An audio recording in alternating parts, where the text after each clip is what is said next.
दुनिया के सबसे ताकतवर नेताओं में गिने जाने वाले प्रधानमंत्री नरेंद्र मोदी तो दूसरी तरफ दिल्ली की सड़कों पर निकला एक ऐसा आंदोलन जिसका नाम सुनकर शायद पहली बार में आपको भी हंसी आए, कॉकरोच जनता पार्टी।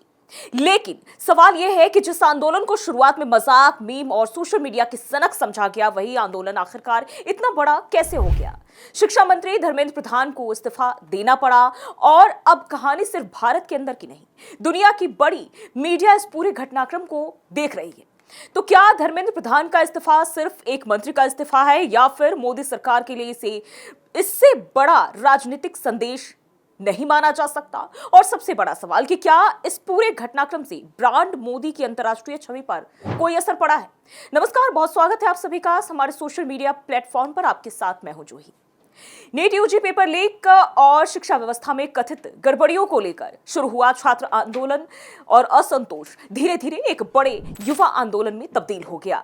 कॉकरोच जनता पार्टी यानी सीजेपी ने सोशल मीडिया के व्यंग और मीम से इसकी शुरुआत की, लेकिन देखते ही देखते ये आंदोलन जो है सड़क पर पहुंच गया। जंतर मंतर पर प्रदर्शन हुए, देश के दूसरे हिस्सों में भी समर्थन दिखा और आंदोलनकारियों की सबसे बड़ी मांग बन गई शिक्षा मंत्री धर्मेंद्र प्रधान का इस्तीफा। और फिर 25 जुलाई को धर्मेंद्र प्रधान ने अपने पद से इस्तीफा दे दिया। सीजेपी ने इसे अपनी बड़ी जीत बताया और आंदोलन वापस लेने का ऐलान कर दिया। अब यहीं से कहानी दिलचस्प हो जाती है, क्योंकि अंतर्राष्ट्रीय मीडिया ने इस पूरे घटनाक्रम को सिर्फ एक मंत्री के इस्तीफे की तरह नहीं देखा, इसे प्रधानमंत्री नरेंद्र मोदी के लिए एक बड़ी राजनीतिक चुनौती भी बताया गया है। अंतर्राष्ट्रीय मीडिया रिपोर्ट्स में इस बात पर जोर दिया गया कि मोदी की राजनीतिक छवि लंबे समय से एक ऐसे नेता की रही जो किसी तरह के दबाव में आसानी से नहीं झुकते, और ऐसे में उनके कार्यकाल में एक युवा आंदोलन का इतना लंबा चलना और अंत में शिक्षा मंत्री का इस्तीफा होना अपने आप में कहीं ना कहीं ध्यान खींचने वाली घटना बन गई। सीजेपी आंदोलन को एक ऐसे युवा विद्रोह के रूप में देखा गया जिसने सरकार को अपनी मांगों पर प्रतिक्रिया देने के लिए मजबूर कर दिया। अगर रिपोर्ट्स की माने तो उसके मुताबिक आंदोलन की पृष्ठभूमि में सिर्फ पेपर लीक नहीं, बल्कि शिक्षा व्यवस्था, युवाओं के रोजगार और सिस्टम को लेकर बढ़ती नाराजगी भी थी। सीजेपी को एक ऐसे व्यंग्यात्मक सोशल मीडिया मूवमेंट के तौर पर पेश किया गया जिसने लाखों युवाओं का ध्यान खींचा और फिर सड़क पर उतरकर शिक्षा मंत्री के इस्तीफे की मांग की और धर्मेंद्र प्रधान के इस्तीफे को इस युवा आंदोलन की बड़ी जीत के तौर पर रिपोर्ट किया। अब यहां से सवाल उठता है कि क्या इससे जो ब्रांड मोदी एक टैग दिया गया है वो कमजोर हुआ?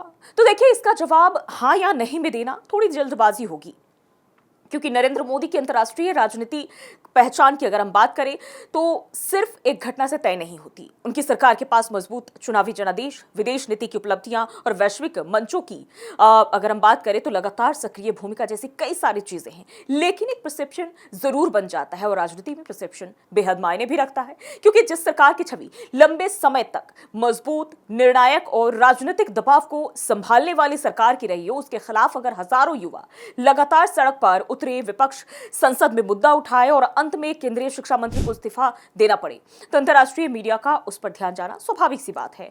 और सीजेपी की सबसे बड़ी ताकत शायद यही रही थी कि उसने पारंपरिक राजनीति की भाषा नहीं अपनाई। उसने मीम, व्यंग, सोशल मीडिया और युवाओं की डिजिटल भाषा को आंदोलन का हथियार बनाया।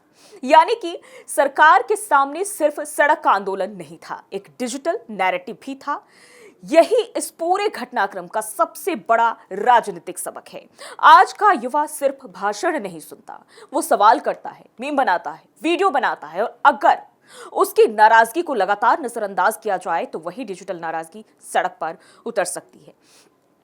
लेकिन यहां एक और जरूरी सवाल कि क्या धर्मेंद्र प्रधान का इस्तीफा सीजेपी की जीत है या सरकार का एक डैमेज कंट्रोल? तो दोनों ही नजरिए मौजूद हैं। सीजेपी कहेगा कि भाई हमारी मुख्य मांग जो है वो मान ली गई है और इसलिए आंदोलन सफल हुआ, तो दूसरी तरफ सरकार कह सकती है, उनके तरफ से यह तर्क हो सकता है कि इस्तीफा राजनीतिक और प्रशासनिक जिम्मेदारी की प्रक्रिया का एक हिस्सा है और इससे पूरी सरकार की कमजोरी साबित कतई नहीं होती है। लेकिन विपक्ष इसे सरकार की नैतिक हार के तौर पर पेश करेगा और अंतर्राष्ट्रीय मीडिया के लिए कहानी इससे भी ज्यादा आसान है। एक युवा आंदोलन उठा, सरकार पर दबाव बढ़ा और केंद्रीय शिक्षा मंत्री ने इस्तीफा दे दिया। यही हेडलाइन दुनिया के सामने भारत की राजनीतिक कहानी का एक हिस्सा बन गई है। और इसलिए असली चुनौती सिर्फ ब्रांड मोदी की नहीं, असली चुनौती है युवा भारत के भरोसे की।